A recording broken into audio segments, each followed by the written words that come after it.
Bonjour tout le monde et bienvenue à l'Abeille Noire. Je suis très heureux de vous retrouver pour débuter cette troisième saison qui va commencer aujourd'hui par les conseils de janvier. Si ce n'est déjà fait, abonnez-vous à la chaîne, vous verrez, vous ne regretterez pas car vous aurez régulièrement de nos nouvelles pour de nouveaux trucs et astuces concernant la chaîne l'Abeille Noire. Pour ceux qui sont déjà habitués à la chaîne, comme vous le savez, il y a toujours plusieurs sujets qui sont traités sur un épisode. Cette fois-ci, après les conseils de janvier, nous allons préparer des repas alimentaires car il y en a marre de ces plastiques. Nous avons envie de passer à autre chose de plus écologique. C'est du recyclage, mais du recyclage qui va dans le bon sens.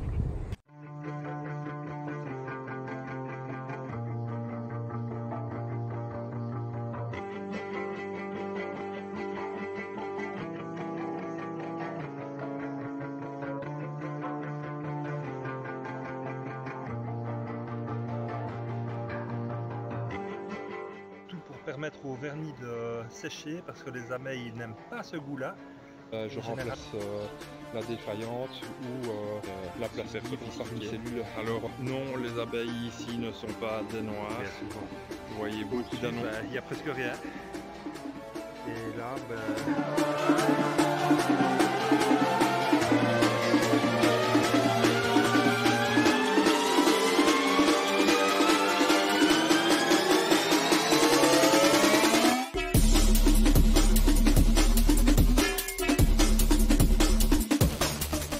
certains disent que l'abeille noire est agressive, mais en fait je peux vous prouver que non, c'est pas du tout agressif.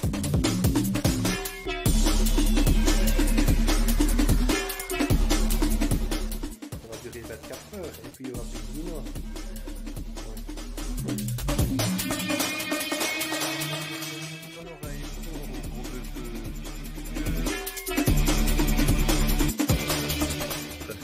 Nous sommes le 23 février et il semblerait que la tempête ramène du pollen.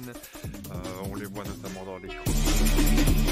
En fait, la semaine passée, le palais n'a pas été Demander tout le candy que j'ai préparé, tout le temps.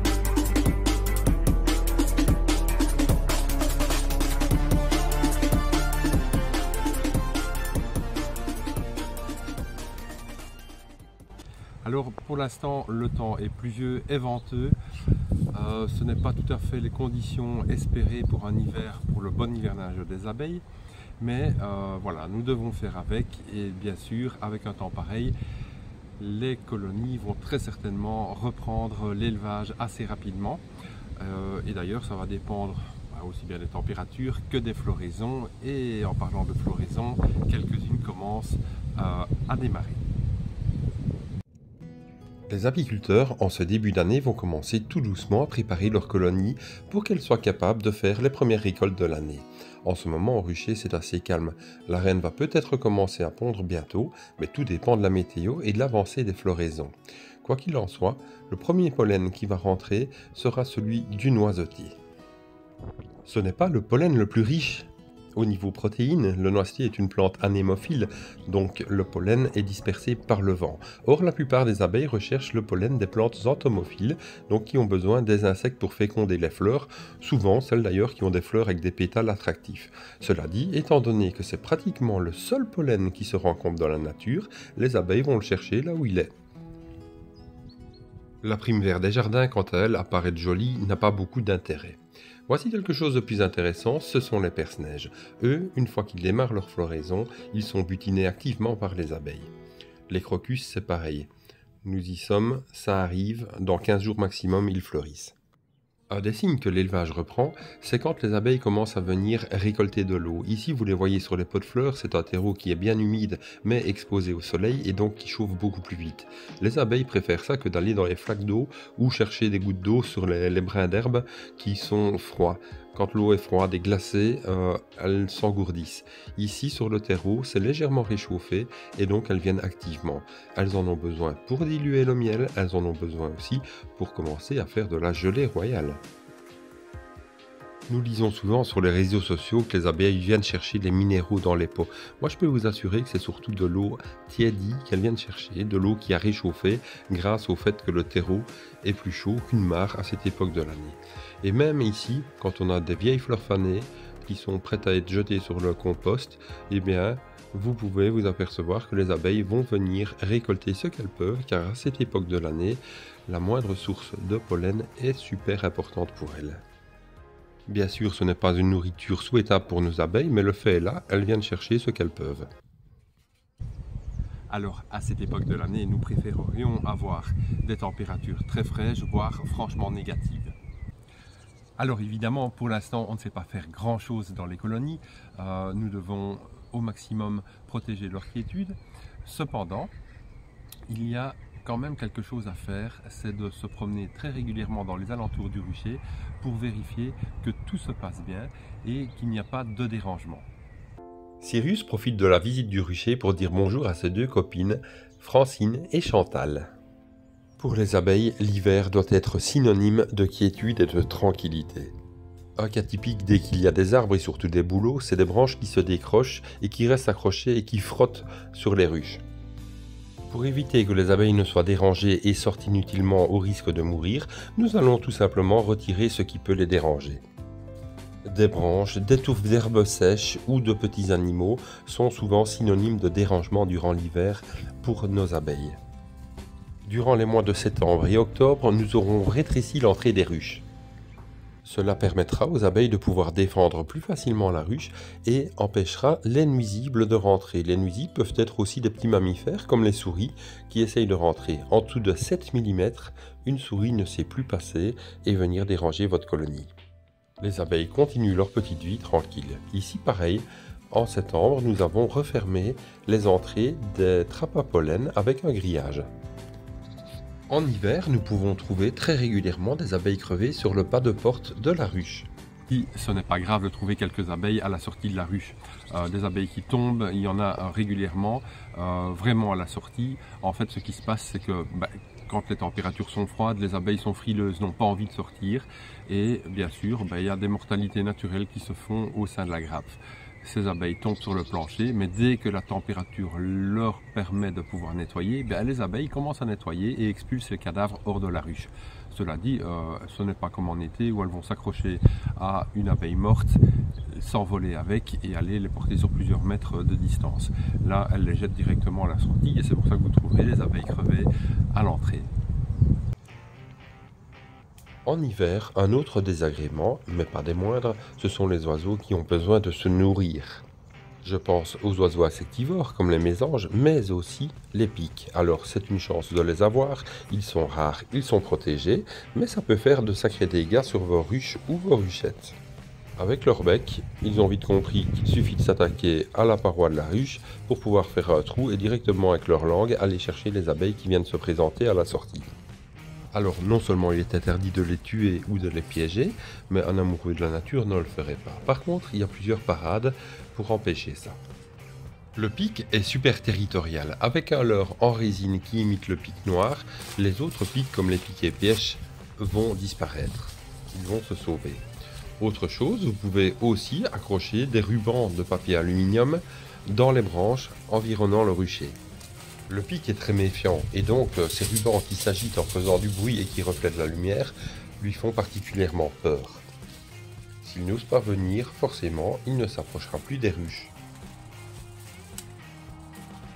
Le rucher, ainsi paré, va pouvoir être protégé de cet assaut des pics et autres oiseaux qui viendraient déranger vos abeilles. Encore un autre truc, bien souvent, on se voit offrir des carillons et on ne sait pas toujours quoi en faire. Eh bien voilà, une super utilité, vous le déposez aux abords du rucher, le bruit qu'il va engendrer avec le vent, le tintement va les éloigner à coup sûr. Alors évidemment, éloigner les oiseaux ou les effrayer, c'est bien beau, mais en fait, pourquoi est-ce qu'ils s'approchent des ruches? Pourquoi est-ce qu'ils viennent chercher les abeilles? C'est parce qu'ils ont faim. Et donc, un moyen complémentaire et très efficace au système d'effraiement des oiseaux, c'est de les nourrir. Donc on va à quelques distances du rucher, puisqu'on ne va pas les attirer sur les ruches évidemment, nourrir les oiseaux. Ici, pour le pic, moi j'installe des boules avec du suif, donc de la graisse de bœuf que je vais chercher à la ferme pas loin de chez moi. Et c'est très utile, le pic en raffole.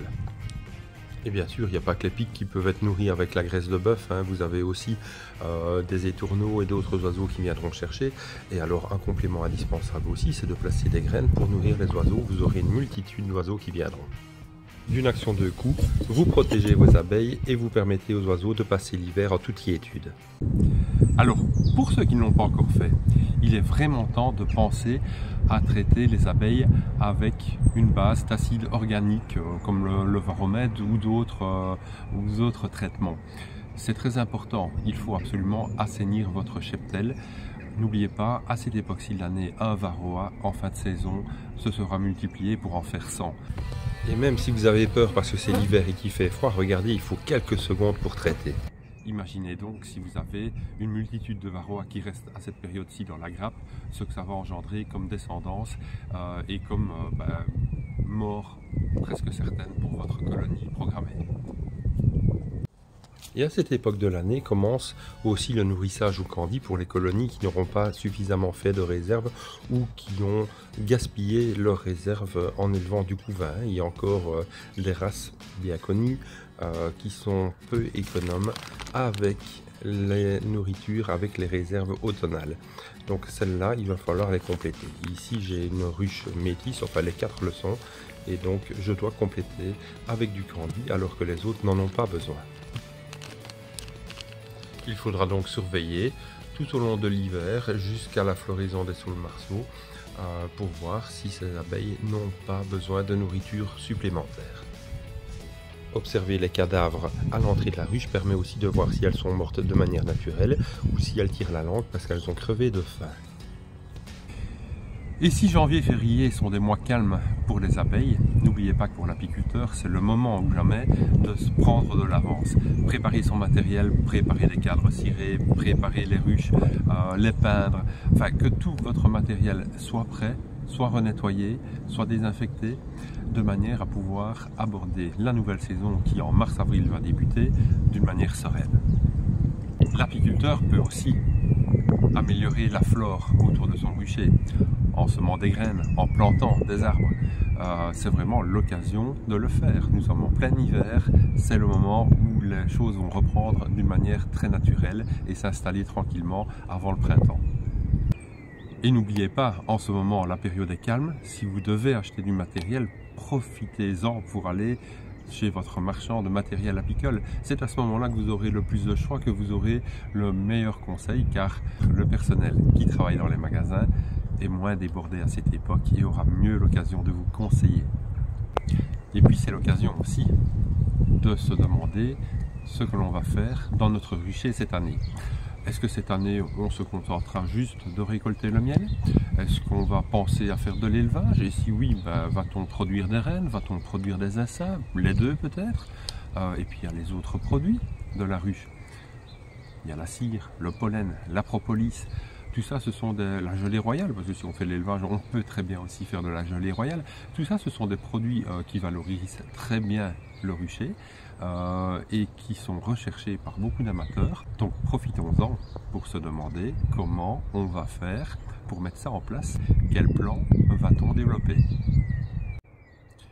Et puisque nous parlons justement de valoriser certains produits, moi je vous propose de rentrer à l'intérieur et je vais vous expliquer comment je fais les wraps alimentaires.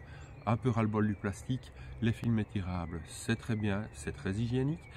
Cependant, il y a moyen de mieux faire à l'époque actuelle où on pense écologie, où on pense à recycler et avoir moins de déchets. Venez, je vous emmène, je vais vous montrer comment je fabrique des wraps alimentaires pour protéger les aliments et les conserver. Voici un cas du quotidien, on a terminé le repas et il y a un reste qui peut être encore utilisé, qui reste dans la casserole. On le met dans un plat et on va le conserver au frigo. Et avant de le ranger au frigo, évidemment, une des meilleures méthodes qui soit, c'est de le recouvrir d'un film alimentaire. Mais vous avez déjà regardé comme c'est compliqué parfois de retirer ce film? Allez, franchement, il y a quand même moyen de faire mieux, non? Le film plastique peut être remplacé par des wraps alimentaires. Et pour en faire, c'est pas difficile, il vous faut une cire de très bonne qualité et du tissu. Voilà, ici il me reste une nappe qui ne sert plus depuis longtemps et qui va être valorisée justement en wrap alimentaire. Le tissu faisait 140 cm de largeur, donc en le coupant en 4, j'obtiendrai des carrés finalement de 35 cm de côté. Avec des ciseaux, j'amorce juste la découpe et puis je tire très fortement, assez rapidement et forcément le tissu va se laisser aller et va se couper bien droit.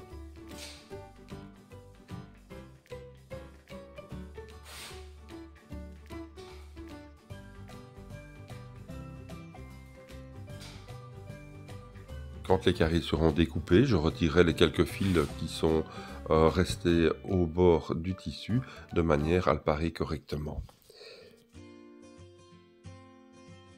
Quand le tissu est prêt, nous allons nous attaquer à la cire. Ici, avec un couteau, je vais faire de fins copeaux. Donc j'utilise un couteau pour faire le travail, mais on peut utiliser plusieurs autres méthodes. Certains font fondre la cire et la coulent sur un tapis en silicone. Ensuite, ils n'auront plus qu'à casser de petits morceaux de cire. Dans certains commerces, comme le magasin Bio par exemple, vous trouverez aussi de la cire en fine pastille, un petit peu comme les calais de chocolat. Si vous voulez une cire de grande qualité, parce que c'est alimentaire, donc ça va être en contact avec vos aliments, vous devez avoir une cire qui est garantie, non toxique et qui a été analysée par un laboratoire. En tout cas, nous au rucher de l'Abeille Noire, c'est ce que nous faisons. La cire que nous vendons a été analysée par un laboratoire de la région de Liège, situé au Sartillement. Comme je le dis ici, il faut toujours utiliser la meilleure des cires. On ne peut pas prendre une vieille cire de corps qui est ramassée plein de traitements. Il y va de la santé du consommateur. Lorsque les copeaux de cire ont été recoupés en petits morceaux assez fins, j'étale sur le plan de travail une feuille de papier sulfurisé, le même papier que celui qui sert à cuire des gâteaux. Par-dessus, je vais y placer le tissu qui doit être enciré. Ensuite, je prends les morceaux de cire et je les mets de manière équitable sur mon tissu.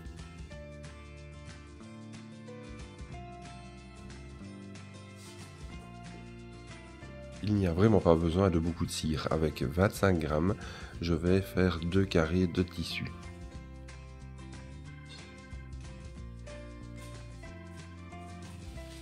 Changement de décor, le fer à repasser est en train de chauffer. À présent, j'étale une deuxième couche de papier sulfurisé sur le tissu qui a reçu les paillettes de cire. En appliquant le fer qui est réglé en position moyenne sur le dessus du papier sulfurisé, la chaleur va se communiquer, va faire fondre la cire et celle-ci va imprégner les fibres du tissu.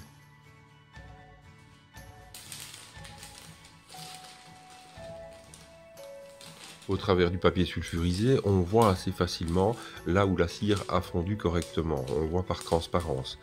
Il y a un effet mouillé qui se fait.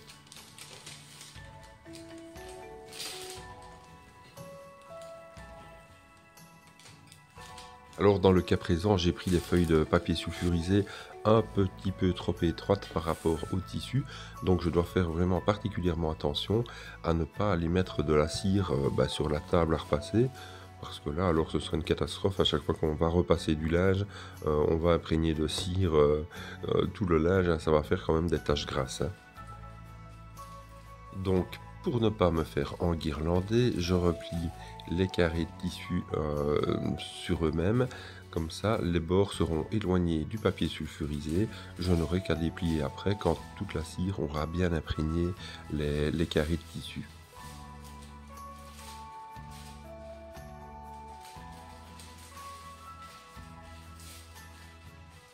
Donc je replace le papier sulfurisé sur le carré de tissu qui maintenant est replié et je n'ai plus alors qu'à passer le fer.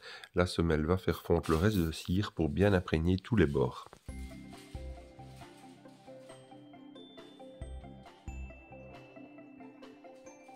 Donc la cire a très bien imprégné le tissu, mais il y en a tellement que je m'aperçois que je vais pouvoir placer un deuxième carré sur le premier. Et de nouveau, je vais recommencer l'opération, mais sans remettre de cire, car la cire du premier va imbiber le deuxième.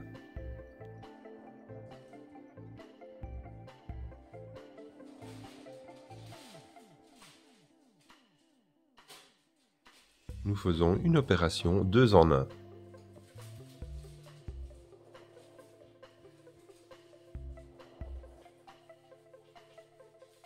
Et ici c'est pareil, en passant la semelle sur le nouveau tissu, je vois que par imprégnation, par transparence, la cire remonte dans le tissu. Regardez comme il est bien imbibé. Voilà, nous avons à présent 2 wraps alimentaires qui sont terminés. Il suffit que je les déplie correctement et laisser refroidir.